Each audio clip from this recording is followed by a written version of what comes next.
वहीं बिहार में इंडी गठबंधन में सीट बंटवारे के बावजूद पप्पू यादव नाराज ही नजर आ रहे हैं। राजद के खाते में जब से पूर्णिया सीट गई है, बार बार पप्पू यादव कह रहे हैं कि वो सीट वो नहीं छोड़ना चाहते और अब ये जानकारी मिल रही है कि निर्दलीय उतर सकते हैं। पूरी स्टोरी आपको इस रिपोर्ट के जरिए समझाते हैं।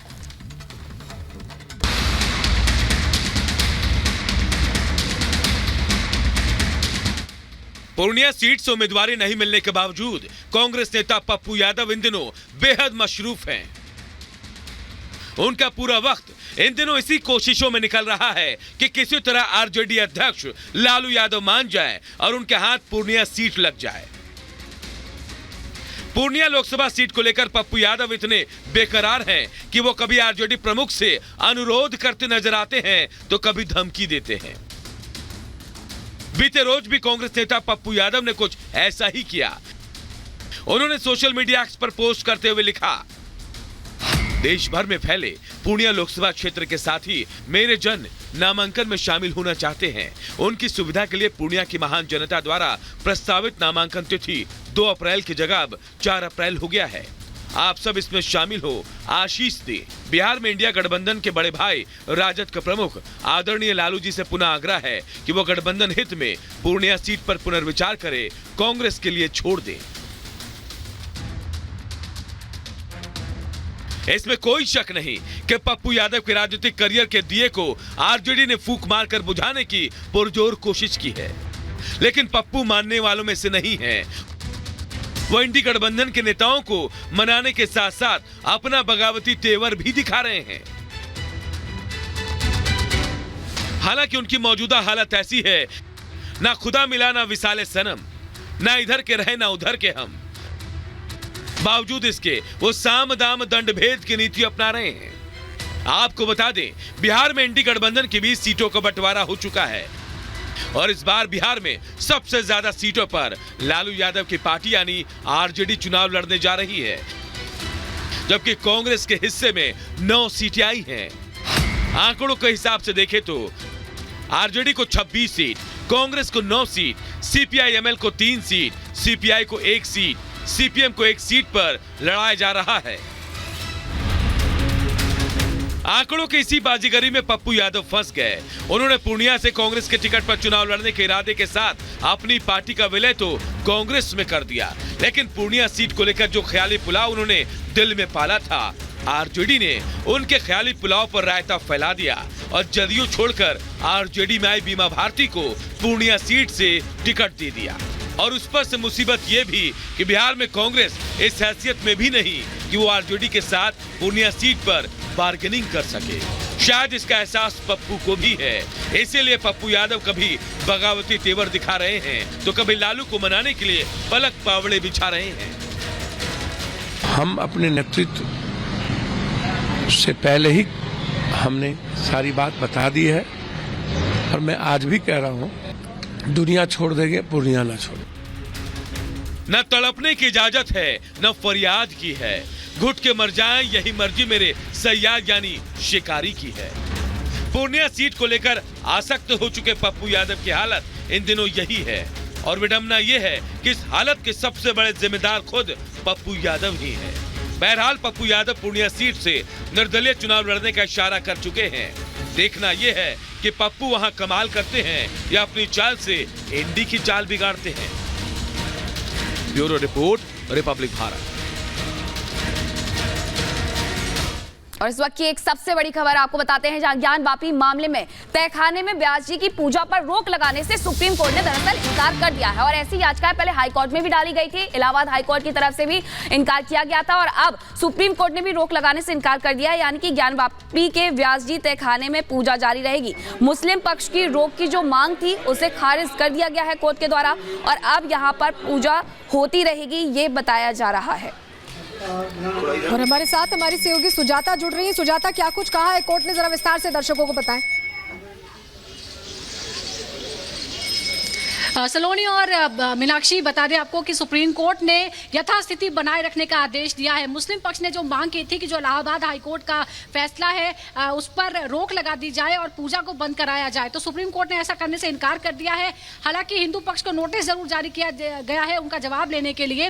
आपको बता दें कि 31 जनवरी को इसी साल जो निचली अदालत ने यह फैसला दिया था कि जो व्यास जी का कारखाना 1993 से तहखाना जो बंद था उसे खोला जाए और हिंदू पक्ष को उसमें पूजा की इजाजत दी जाए। मुस्लिम पक्ष उसी आधी रात को सुप्रीम कोर्ट पहुंच गया था और यह मांग की थी कि तुरंत इस पर रोक लगा दी जाए। हालांकि सुप्रीम कोर्ट ने उस वक्त सुनवाई नहीं की थी, मामला फिर इलाहाबाद हाई कोर्ट गया, वहां पर भी स्टे लगाने से इनकार कर दिया और आज इस मामले की सुनवाई हुई। यानी वर्तमान स्थिति यह है कि जो पूजा तहखाने में हो रही है 31 जनवरी के आदेश के मुताबिक वो आगे भी जारी रहेगी और जैसे नमाज पढ़ी जाती है ज्ञानवापी मस्जिद में वो भी जारी रहेगी। यथास्थिति बरकरार रहेगी, स्टेटस को मेंटेन रहेगा और अब हिंदू पक्ष को जवाब देने के लिए नोटिस जारी किया गया है। इस बीच जब सुनवाई हुई तो हुज़ैफा अहमदी जो मुस्लिम पक्ष के वकील हैं उन्होंने कई सारे उदाहरणों से ये कहा कि हमें सुजाता, जो आप बता रही हैं फिलहाल बड़ा झटका लगा है और अब पूजा जारी रहने वाली। बहुत शुक्रिया आपका जुड़ने के लिए और जानकारियां देने के लिए। आगे बढ़ते हैं। मुख्तार अंसारी की मौत के बाद कई नेता हैं जो इस मौके का फायदा दूसरी तरह से उठाने की कोशिश कर रहे हैं और सांत्वना लगातार जाहिर कर रहे हैं। उसमें लिस्ट में एक और नाम जुड़ा हुआ है, मोहम्मद ओवैसी, मोहम्मद असदुद्दीन ओवैसी, जो इससे पहले बयान तो दे ही रहे थे और अब मोहम्मदाबाद पहुंच गए। रिपोर्ट आपको दिखाते हैं।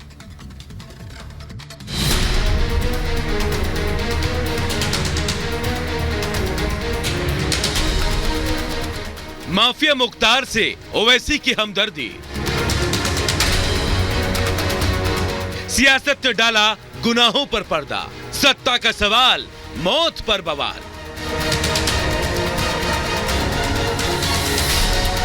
एमआईएम चीफ और हैदराबाद के सांसद असदुद्दीन ओवैसी माफिया मुख्तार की मौत से बेहद दुखी हैं। अपना दुख जाहिर करने के लिए ओवैसी खुद हैदराबाद से गाजीपुर पहुंच गए।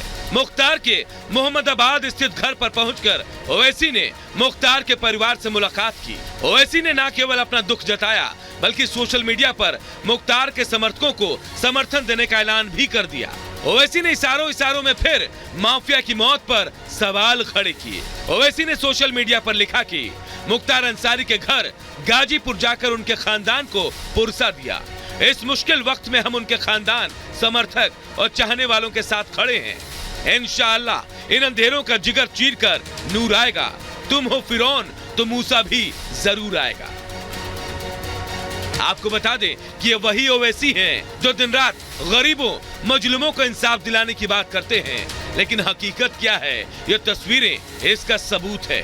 एक सजा याफ्ता अपराधी की मौत पर ओवैसी न केवल दुखी हैं बल्कि इसकी जांच की मांग भी कर रहे हैं। दरअसल ओवैसी को माफिया पर इतना प्यार इसलिए आ रहा है क्योंकि मुख्तार एक खास धर्म को मानने वाला था जिसके तुष्टीकरण की राजनीति ओवैसी भी करते हैं। इसीलिए न केवल ओवैसी को मुख्तार की मौत का गम है बल्कि उसकी करतूतों को भी नजरअंदाज कर दिया जा रहा है। आपको मुख्तार के गुनाहों की फहरिस्त एक बार फिर याद दिलाते हैं। 63 साल के मुख्तार पर करीब 65 मुकदमे दर्ज हैं। साल 2005 से जेल में बंद था माफिया मुख्तार। जेल के अंदर से ही गैंग चलाता था मुख्तार अंसारी। मुख्तार पर एमएलए कृष्णानंद राय की हत्या का आरोप है। कृष्णानंद राय के साथ 7 लोगों को गोलियों से भून दिया गया था। मुख्तार गैंग के 297 बदमाशों के खिलाफ 161 मुकदमे दर्ज हैं। मुख्तार को 2 बार उम्र कैद की सजा हो चुकी है। पिछले 1.5 साल में उसे 8 मामलों में सजा मिल चुकी है। यूपी के पूर्व मंत्री और विवादित बयानों के लिए मशहूर स्वामी प्रसाद मौर्य भी मुख्तार के दर पर अपना शीश नवाने के लिए पहुंच गए। स्वामी को भी मुख्तार की मौत पर शक है। आपको बता दें कि स्वामी की पुरानी पार्टी बीएसपी से मुख्तार ने अपना सियासी करियर शुरू किया था। मुख्तार को पहली बार बीएसपी ने टिकट देकर मऊ से विधायक बनाया था। मुख्तार के साथ ही स्वामी प्रसाद भी बीएसपी के विधायक चुने गए थे, जबकि मुख्तार की छवि उस समय भी एक अपराधी और दागी की थी। मतलब स्वामी को भी वोट बैंक के लिए अपराधियों से कोई परहेज नहीं है। अपराधी है या नहीं है, ये फैसला न्यायपालिका को करना होता है। न्यायपालिका दंड भी सुनिश्चित करती है किसे क्या दंड दिया जाना है, लेकिन आज न्यायपालिका को भी दरकिनार कर जिस तरीके से उत्तर प्रदेश की सरकार अराजकता के रास्ते पर आगे बढ़ रही है, सरकारी तंत्र के दबाव में उनको फिट घोषित करके जबरियन जेल भेजा गया। वो साजिश के तहत सरकार उस पर काम कर रही थी और अंत में वही हुआ जो आशंका जाहिर की गई है। एक तरफ माफिया की मौत पर मातम मनाने वाले सेकुलर नेता हैं, तो दूसरी तरफ ऐसे परिवार भी हैं जो उनकी मौत को कुदरत का इंसाफ बता रहे हैं। ऐसा ही एक परिवार है बलिया का रहने वाला निर्णय नारायण उपाध्याय का, जिनकी हत्या विधायक कृष्णानंद राय के साथ कर दी गई थी। उपाध्याय कृष्णानंद राय के सुरक्षा गार्ड थे, जिन्हें हत्यारों ने गोलियों से छलनी कर दिया था। उपाध्याय की पत्नी ने मंदिर में पूजा अर्चना कर कहा कि अब जाकर उन्हें इंसाफ मिला। मेरे पति को हत्या किया गया था उत्तराधिकारी के साथ, तो उसी का आज हमको खबर मिला। मैं बहुत खुश थी, तो उसकी वजह से हम आकर यहाँ दीप जलाए और मिठाइयाँ सभी लोग को खिला रहे हैं। दरअसल देश की सेकुलर राजनीति के लिए अल्पसंख्यक वोटों का काफी महत्व है, जिसके लिए हर दल परेशान है। माफिया मुख्तार भी अल्पसंख्यक समाज से आता था। मुख्तार के जनाजे में हजारों की भीड़ जमा थी। मुख्तार के बहाने सेकुलर वोट बैंक पर नजर है, इसीलिए अपराधी की मौत पर सेकुलर नेताओं को शक है। मुख्तार के आतंक से पीड़ितों के दर्द की अनदेखी की जा रही है। माफिया मुख्तार का आतंक मिट्टी में मिल गया, लेकिन उस मिट्टी पर वोटों की खेती करने वाले नेताओं को ना तो शर्म आ रही है, ना ही नैतिकता। इसीलिए देश का हर तथाकथित सेकुलर नेता मुख्तार की मौत पर दुखी है। Bureau report, Republic Bharat.